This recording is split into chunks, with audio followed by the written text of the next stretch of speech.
Welcome back my YouTube channel science with JS. तो जैसा कि बच्चों हम अपना अभी तक क्लास 10th का सब्जेक्ट बायोलॉजी का चैप्टर नंबर 1 पढ़ रहे थे, जिसके हम अपने 4 लेक्चर पढ़ चुके हैं। और आज हम पढ़ने वाले हैं अपना लेक्चर नंबर 5 के बारे में, जिसमें हम स्टार्ट करने वाले हैं अपना परिसंचरण तंत्र के बारे में। तो आइए बात करते हैं अपने हम परिसंचरण तंत्र के बारे में कि क्या होता है हमारा परिसंचरण तंत्र। तो जैसा कि लिखा है, परिसंचरण तंत्र वह तंत्र है जिसके द्वारा शरीर के विभिन्न भागों तक रक्त, ऑक्सीजन, हार्मोन और पोषक तत्व पहुंचते हैं तथा अपशिष्ट पदार्थों को बाहर ले जाया जाता है। यानी हमारे शरीर का एक ऐसा तंत्र जो ऑक्सीजन को, हार्मोन को और पोषक तत्वों को हमारे शरीर तक पहुंचाता है, हमारे अंगों तक पहुंचाता है, उसे ही हम परिसंचरण तंत्र कहते हैं। आगे लिखा है, ये तंत्र हमारे शरीर के सुचारू संचालन के लिए आवश्यक होता है। यानी ये तंत्र होता है वो हमारे शरीर के एक सुचारू संचालन के लिए आवश्यक होता है, यानी हमारी बॉडी सही से काम कर सके, उसके लिए परिसंचरण तंत्र होता है।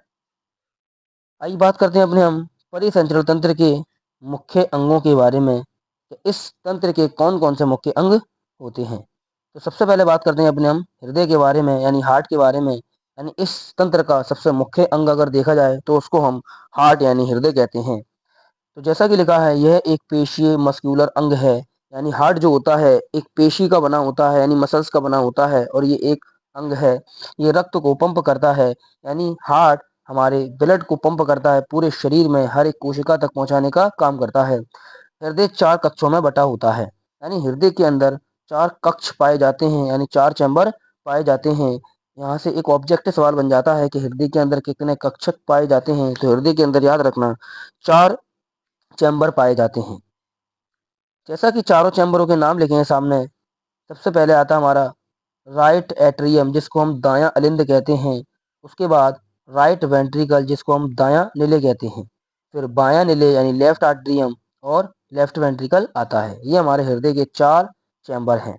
दायां भाग अशुद्ध रक्त डीऑक्सीनेटेड को फेफड़ों तक पहुंचाता है। बायां भाग शुद्ध रक्त को पूरे शरीर में पहुंचाता है। यानी ये हमारे हृदय के चैम्बर्स के काम है। जो उसका दायां भाग है वो अशुद्ध रक्त को फेफड़ों तक पहुंचाता है, और जो हमारे हृदय का बायां भाग है वो शुद्ध रक्त को शरीर तक पहुंचाता है। आइए बात करते हैं अपने हम ब्लड वेसल्स यानी रक्त वाहिकाओं के बारे में। तो ब्लड वेसल्स ये नलिकाएं होती हैं जिनके अंदर रक्त प्रवाह होता है। तो जैसा कि लिखा है, ये नलिकाएं हैं जिनमें रक्त प्रवाहित होता है, जैसे कि धमनियां, जिनको हम आर्टरीज कहते हैं। इनका काम होता है शुद्ध रक्त को हृदय से शरीर के भागों तक ले जाना। यानी धमनियां होती हैं वो शुद्ध रक्त को हृदय से शरीर के भागों तक ले जाती हैं, जिसमें लिखा है उदाहरण महाधमनी, जिसको एर्टा कहते हैं। फिर बात करते हैं अपने हम शिराओं के बारे में, यानी जिनको हम वेंस कहते हैं। ये अशुद्ध रक्त को शरीर से हृदय तक वापस लाती हैं, जैसा कि उदाहरण लिखा है वेना काबा। तो ये थी हमारी ब्लड वेसल्स के बारे में। आइए बात करते हैं अपने हम रक्त के बारे में, यानी ब्लड के बारे में कि क्या होता है ब्लड। तो ब्लड हमारा एक कनेक्टिव टिश्यू है जो हमारे पूरे शरीर में प्रवाहित होता है, और पूरे शरीर में ऑक्सीजन, पोषण तत्व और हॉर्मोन्स और अन्य पदार्थों को अपने साथ फ्लो कराता है। तो जैसा कि लिखा है, रक्त एक द्रव संयोजी ऊतक है जो हमारे शरीर में परिसंचरण तंत्र के माध्यम से प्रवाहित होता है। यानी ये एक फ्लूइड कनेक्टिव टिश्यू है और हमारे शरीर में परिसंचरण तंत्र के माध्यम से प्रवाहित होता है। ये ऑक्सीजन, पोषक तत्व, हार्मोन आदि को शरीर के सभी भागों तक पहुंचाता है और अपशिष्ट पदार्थों को बाहर निकालने में मदद करता है। यानी ब्लड के अंदर ऑक्सीजन, पोषक तत्व, हार्मोन आदि सभी भाग घुले हुए अवस्था में होते हैं, और अपशिष्ट पदार्थ भी उसमें पाए जाते हैं। यानी ये अपशिष्ट पदार्थों को शरीर से बाहर निकालने का भी काम करता है।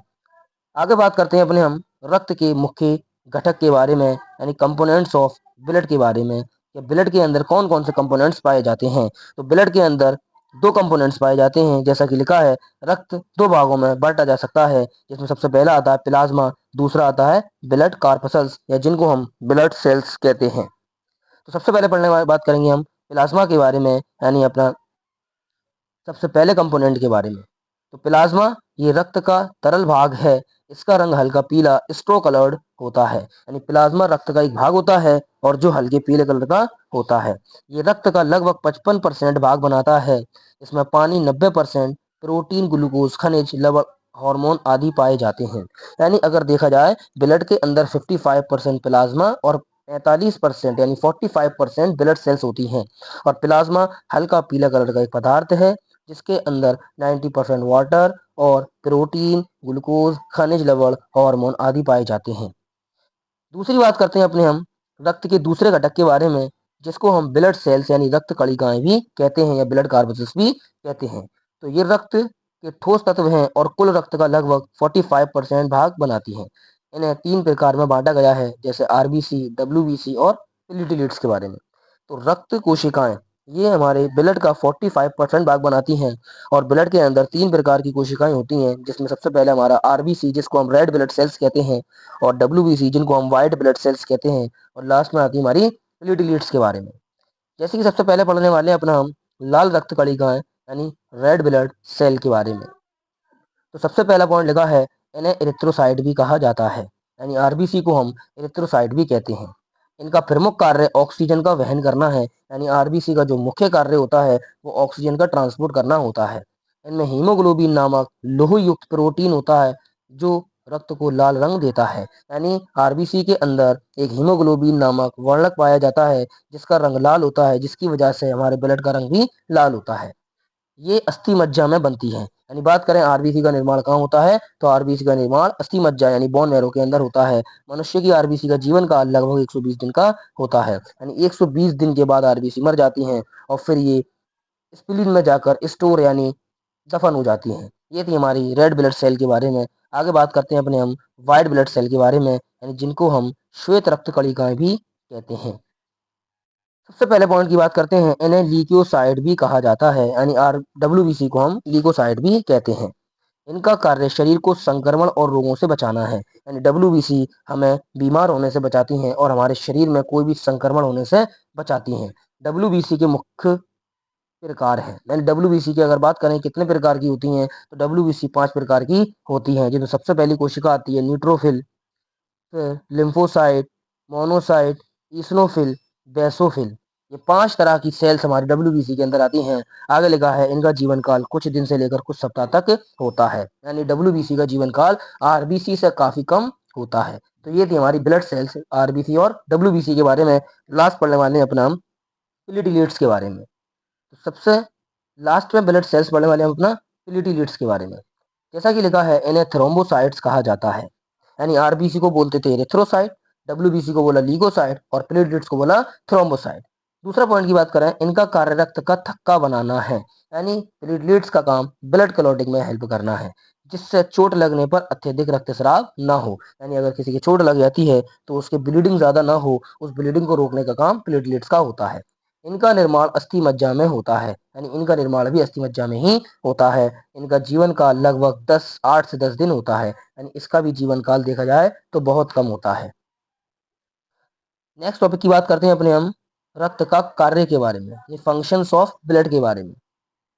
तो जैसा कि पता है रक्त हमारे शरीर में एक फ्लूइड है जो पूरी बॉडी में फ्लो होता है। तो जिसके कार्यों की बात करें, बहुत सारे इंपॉर्टेंट फंक्शंस हैं उसके, जिसमें सबसे पहला फंक्शन पढ़ने वाले हैं अपना हम ऑक्सीजन और कार्बन डाइऑक्साइड का परिवहन करना। यानी ब्लड हमारे शरीर में ऑक्सीजन और कार्बन डाइऑक्साइड का परिवहन करता है। दूसरी बात पोषक तत्वों का परिवहन करना, यानी रक्त पोषक तत्वों का भी परिवहन भी करता है। तीसरी बात अपशिष्ट पदार्थों का निष्कासन करना, यानी ये हमारे शरीर में बनने वाले अपशिष्ट पदार्थों का निष्कासन में भी मदद करता है। नेक्स्ट बात करते हैं हार्मोन का परिवहन करना, यानी ब्लड हार्मोन का परिवहन भी करता है। उसके बाद शरीर का तापमान नियंत्रित करता है, संक्रमण से रक्षा करता है, रक्त का थक्का जमाना आदि। तो ये हमारे रक्त के फंक्शंस की बात होती है। अगर वीडियो अच्छी लगी हो, वीडियो को शेयर कीजिए, चैनल को सब्सक्राइब कीजिए और वीडियो को ज़्यादा से ज़्यादा शेयर कीजिए। ये हमारा परिसंचरण तंत्र का हम पार्ट 1 पढ़ चुके हैं और नेक्स्ट वीडियो में पढ़ने वाले हैं अपना परिसंचरण तंत्र का part number 2। Thank you very much.